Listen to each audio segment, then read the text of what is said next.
Hello students, स्वागत है आपका हमारे चैनल वासु डिजी क्लासेस में।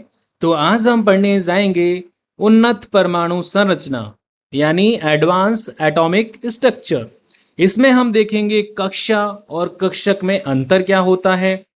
कक्षा और कक्षक में अंतर क्या होता है। जो बेसिक परमाणु संरचना थी उसका मैंने वीडियो अपलोड कर दिया है, वो भी आप देख सकते हैं, हमारे चैनल पर अपलोड है। तो चलिए देखते हैं पहले उन्नत परमाणु संरचना। ये है हमारी परमाणु संरचना, जिसमें लाल कलर में जो भाग दे रखा है जो कि पॉजिटिव होता है, इसे कहते हैं नाभिक। क्या कहते हैं? नाभिक कहते हैं। और इस नाभिक के अंदर क्या होते हैं? प्रोटॉन और न्यूट्रॉन होते हैं, आपको पता ही होगा। फिर इसके चारों तरफ ये जो ब्लू कलर में दे रखी हैं, चारों तरफ ब्लू कलर में जो दे रखी हैं, इनको हम क्या कहते हैं? कोष कहते हैं। क्या कहते हैं भाई? कोष कहते हैं। इनको कक्षा भी कह देते हैं हम, या फिर ऊर्जा स्तर भी कह देते हैं, या फिर स्थिर अवस्थाएं भी कह देते हैं। ध्यान रहेगा। और इनके जो वैल्यूज होते हैं, या इनको डिनोट हम किससे करते हैं? KLMN से इन्हें डिनोट करते हैं। इनके वैल्यूज क्या होते हैं? पहली जो सेल होगी उसके लिए 1 होगा, दूसरी सेल के लिए 2, तीसरे के लिए 3, चौथी के लिए 4 हो जाएगा। जो यह नाभिक के पास वाली जो कक्षा दे रखी है, कोष दे रखा है, इस कोष को हम मूल अवस्था भी कहते हैं। मूल अवस्था। क्या कहते हैं? मूल अवस्था। या फिर हम कहते हैं कम ऊर्जा वाली अवस्था, या फिर इसे स्थिर अवस्था भी हम कहते हैं। जैसे जैसे नाभिक से दूरी बढ़ती जाएगी, तो जो कोष होते हैं उनकी ऊर्जा भी क्या होगी? बढ़ती जाएगी। यानी जो पहली जो कोष है उसकी ऊर्जा क्या होती है? सबसे कम होती है। फिर दूसरी उसकी ज्यादा, फिर तीसरी और ज्यादा, चौथी पे जाएंगे तो यहाँ और ज्यादा आ जाएगी, फिर पांचवी पे और ज्यादा आ जाएगी, फिर छठी पे जाएंगे तो और ज्यादा। जैसे जैसे दूरी बढ़ती जाएगी नाभिक से कोषों की, वैसे उनकी ऊर्जा भी क्या होगी? बढ़ती जाएगी। तो ऊर्जा क्या होगी हमारी? बढ़ती जाएगी। E4 एनर्जी यानी ऊर्जा हमारी बढ़ती जाएगी।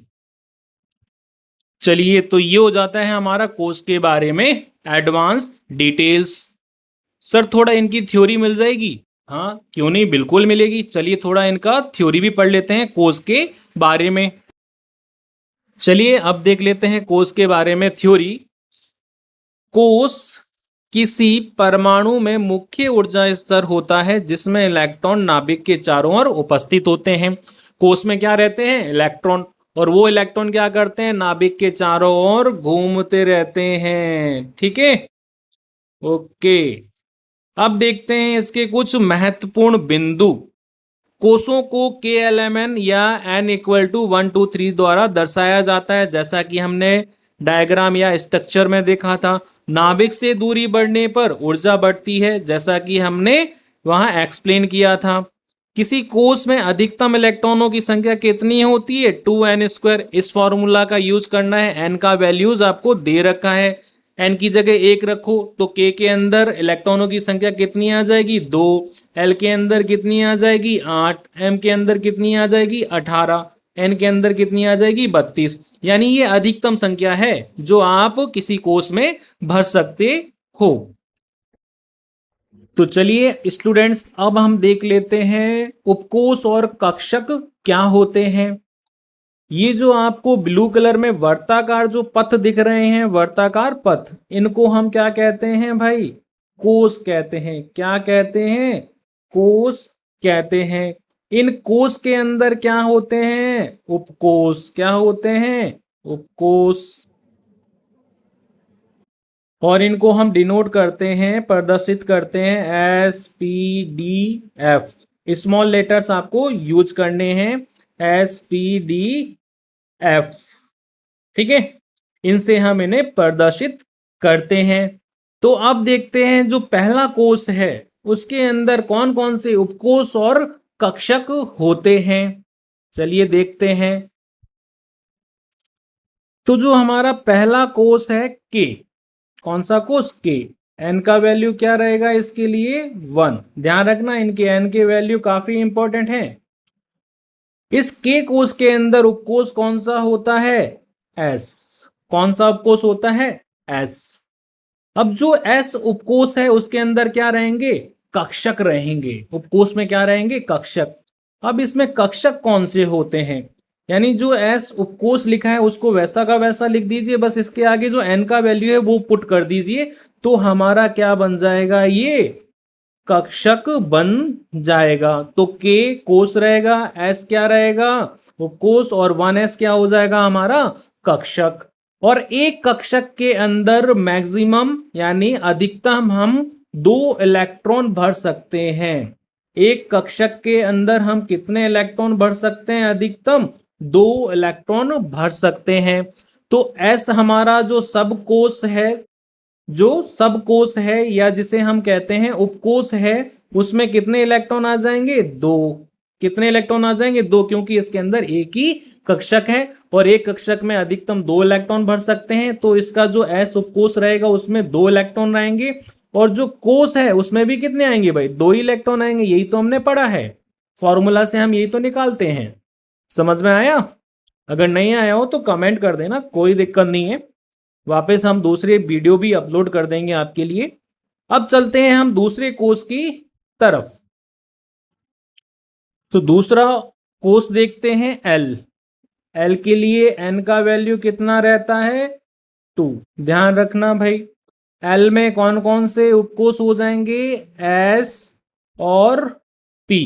कौन कौन से हो जाएंगे भाई? एस और पी। क्योंकि जो अगला जो कोष आएगा उसके अंदर जो उपकोष, जो पहले वाला उपकोष था वो तो रहेगा। जैसे के में कौन सा उपकोष था? एस। तो अगला जो हमारा कोष आने वाला है तो पहले वाले उपकोष उसमें रहने ही है। नया क्या आ जाएगा इसके अंदर? पी। नया क्या आ जाएगा आपका? पी। ध्यान रखना। अब इनके बनाने हैं भाई ऑर्बिटल, तो एस के आगे अगर 2 पुट कर दोगे तो ये क्या बन जाएगा हमारा? 2s orbital. पी के आगे 2 पुट कर दोगे तो क्या बन जाएगा? ये 2p है ना, 2p ऑर्बिटल बन जाएगा।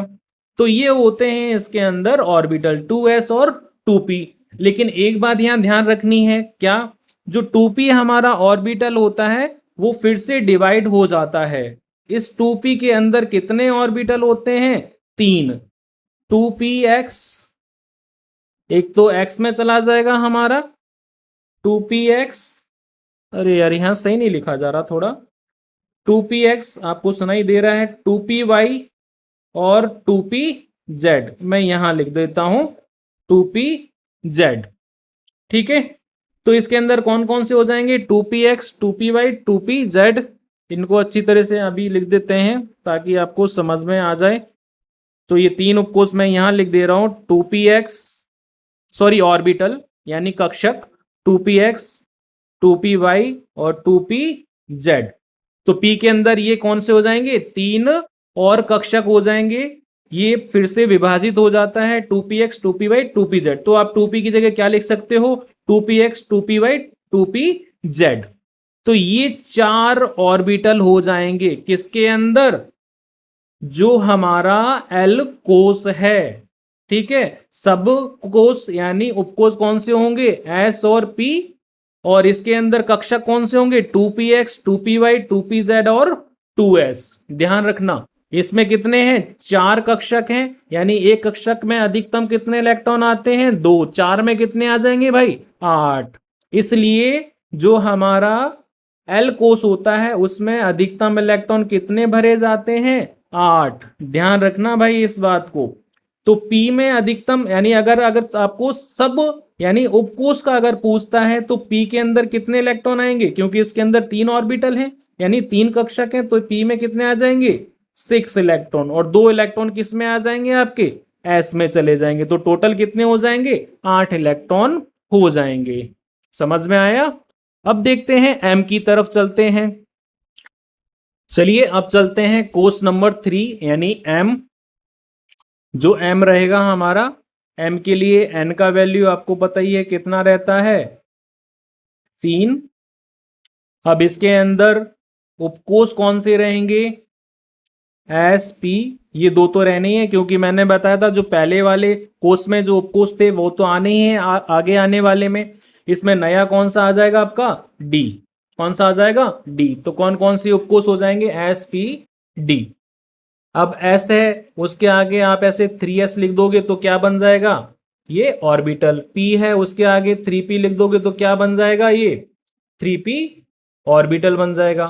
डी जो लिखा है उसके आगे 3 करके फिर डी लिख दोगे तो क्या बन जाएगा 3d ऑर्बिटल बन जाएगा। अब जो p आपको पता ही है 3 में विभाजित होता है और जो d होता है वो 5 कक्षक में विभाजित होता है। कितने में 5। 5 कौन कौन से होते हैं लिखूं, चलो लिख देता हूं कौन कौन से होते हैं। एक होता है आपका dxy dyz dzx और dx स्क्वायर वाई स्क्वायर, ठीक है। और एक होता है dz स्क्वायर। ये होते हैं आपके 5 ऑर्बिटल यानी कक्षक होते हैं किसमें डी में। पी में आपको पता ही है px py pz होते हैं और डी के अंदर ये 5 होते हैं। तो टोटल m जो आपका कोष है उसके अंदर कितने ऑर्बिटल हो जाएंगे भाई, एक तो s हो जाएगा, 3 p में हो जाएंगे और 5 d में हो जाएंगे। तो टोटल कितने हो गए भाई 9 कक्षक हो गए किसके अंदर m कोष के अंदर। उपकोष आपको पता ही है कौन कौन से हैं, p है s है p है d है। तो d में कितने इलेक्ट्रॉन भर सकते हैं हम अधिकतम 10 इलेक्ट्रॉन भर सकते हैं क्योंकि इसमें 5 कक्षक हैं। p में हम 6 भर सकते हैं, s में हम 2 भर सकते हैं। तो ध्यान रहेगा, ठीक है। चलिए चलते हैं अब अगले कोष की तरफ। तो अगला हमारा कोष कौन सा रहेगा n।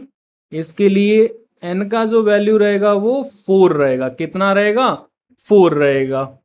अब इसके अंदर 3 तो उपकोष होने ही है एस पी डी, जो पहले वाले कोष के थे वो तो आने ही है। नया कौन सा आ जाएगा इसमें f, कौन सा आ जाएगा f। अब इनके क्या बनाने हैं हमें ऑर्बिटल, सिंपल सी बात है n का वैल्यू उपकोष के आगे लगा दो तो ये बन जाएगा आपका ऑर्बिटल 4d 4f।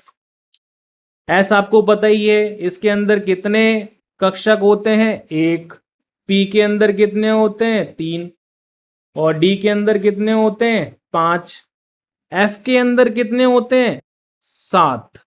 कितने कक्षक होते हैं 7। तो जो f उपकोष है उसमें अधिकतम कितने इलेक्ट्रॉन भर सकते हैं हम 14 इलेक्ट्रॉन भर सकते हैं। d में 10, p में कितने भर सकते हैं 6, s में 2 भर सकते हैं। तो n जो कोष है उसके अंदर कितने आपके कक्षक हो जाएंगे, देखिए s में 1 हो जाएगा, फिर p में 3 और d में 5, 9 तो ये हो गए और 9 और 7 कितने हो जाएंगे 16। तो 16 कक्षक हो जाएंगे किसके अंदर भाई n कोष के अंदर। और 16 को 2 से मल्टीप्लाई करो कितना आएगा 32 इलेक्ट्रॉन, क्योंकि एक कक्षक में अधिकतम कितने इलेक्ट्रॉन आते हैं भाई 2 इलेक्ट्रॉन आते हैं। तो इसलिए हम क्या कह रहे थे n कोष में 32 इलेक्ट्रॉन भरे जा सकते हैं। तो वो ऐसे आता है। समझ में आ गया होगा, नहीं आया होगा तो कमेंट कर देना, कोई भी कंफ्यूजन होगा उससे भी दूर करेंगे। सर इसकी थ्योरी, हाँ भाई कक्षक और उपकोष की थ्योरी। तो चलिए इसकी थ्योरी भी आपको बता देते हैं लगे हाथ। चलिए चलते हैं, चलिए जल्दी से इसकी थ्योरी हम देख लेते हैं। वीडियो जो है काफी लंबा हो जाएगा। परिभाषा क्या रहेगी, उपकोष कोष का एक क्या होता है उपखंड होता है जिसमें समान ऊर्जा वाले कक्षक होते हैं। उपकोष में क्या रहेंगे आपके समान ऊर्जा वाले कक्षक रहते हैं। समान ऊर्जा मतलब जिनकी ऊर्जा क्या रहती है एक जैसी रहती है, वही आपके क्या रहेंगे कक्षक रहते हैं। फिर उपकोष के प्रकार कौन कौन से होते हैं भाई एस पी डी एफ देख लिया है हमने। विभिन्न उपकोष, प्रथम कोष एस हो जाएगा, द्वितीय कोष में कौन से उपकोष होते हैं एस पी, तृतीय कोष में कौन से होते हैं एस पी डी, चतुर्थ में कौन से होते हैं एस पी डी एफ, अभी हमने देखा था एन वाला। अधिकतम इलेक्ट्रॉनों की संख्या एस में कितनी आ जाएगी 2, क्योंकि इसके अंदर एक ही कक्षक होता है। पी में कितनी आ जाएगी 6, क्योंकि इसमें 3 कक्षक होते हैं। डी में कितनी आ जाएगी 10, क्योंकि इसके अंदर 5 कक्षक होते हैं।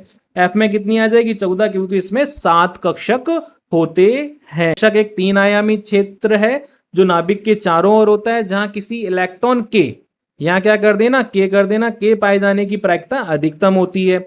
महत्वपूर्ण बिंदु क्या है, एक कक्षक में अधिकतम 2 इलेक्ट्रॉन आ सकते हैं, बता दिया है।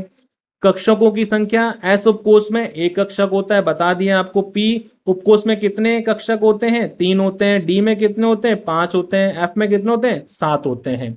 तो ये होती है हमारा थ्योरी वाला पार्ट। अब हम देखते हैं डिफरेंसेस, यानी कक्षा और कक्षक में अंतर क्या होता है। ये रहा भाई कक्षा और कक्षक में अंतर। तो कक्षा और कक्षक, तो ये रही हमारी कक्षा, ये रहा कक्षक।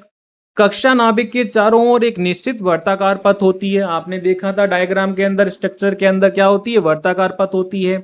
कक्षक क्या होते हैं, कक्षक नाभिक के चारों ओर त्रिआयामी क्षेत्र होता है, जहां पर इलेक्ट्रॉन के मिलने की संभावना अधिकतम होती है। यानी अधिकतम जो इलेक्ट्रॉन पाए जाने की जो प्रायिकता होती है वो कहां होती है, कक्षक के अंदर होती है। कक्षा 2 आयामी होती है। जो कक्षा होती है वो आपकी 2 आयामी होती है, यानी 2 डायमेंशन होते हैं। कक्षक त्रिआयामी, यानी उसके 3 डायमेंशन होते हैं स्पेस के अंदर। कक्षा को KLMN या n इक्वल टू 1 2 3 से दर्शाया जाता है, जबकि कक्षकों को 1s 2s 2p 3s 3p 3d द्वारा दर्शाया जाता है। जैसा कि हमने देखा था, एक कक्षा में अनेक इलेक्ट्रॉन हो सकते हैं, यानी एक कक्षा के अंदर अनेक इलेक्ट्रॉन हो सकते हैं। जैसे पहली जो कक्षा या कोष था उसमें 2 इलेक्ट्रॉन भरते हैं, दूसरी में 8 भरते हैं, तीसरी में 18, चौथी में 32, यानी तो उसमें अनेक हो सकते हैं। इसमें डिसाइड नहीं है कि फिक्स ही इतने ही आएंगे, ठीक है, अलग अलग में अलग अलग आते हैं। लेकिन एक कक्षक में डिसाइड है भाई 2 ही इलेक्ट्रॉन आएंगे। एक कक्षक में अधिकतम कितने इलेक्ट्रॉन आएंगे, 2 ही इलेक्ट्रॉन आएंगे। तो ये होता है कक्षा और कक्षक में अंतर। अगर आप जो एटॉमिक स्ट्रक्चर को अगर विजुअलाइज करना चाहें, इसे इमेजिन करना चाहें, तो कैसे कर सकते हो। एक आपकी स्कूल की बिल्डिंग है, स्कूल की बिल्डिंग आपकी क्या हो जाएगी, कोष। उसमें जो रूम्स यानी क्लासेस दे रखी हैं वो क्या हो जाएंगी, आपकी उपकोष। फिर उसके अंदर जो सिटिंग प्लान दे रखा है, जहां पे बच्चे बैठते हैं, स्टूडेंट्स बैठते हैं, जो बैठने की जगह है वो क्या हो जाएगी, आपकी कक्षक, अगर आपको इमेजिन करना है। अगर आपको यह वीडियो अच्छा लगा हो तो इसे लाइक शेयर सब्सक्राइब जरूर कीजिए। Thank you for watching this video.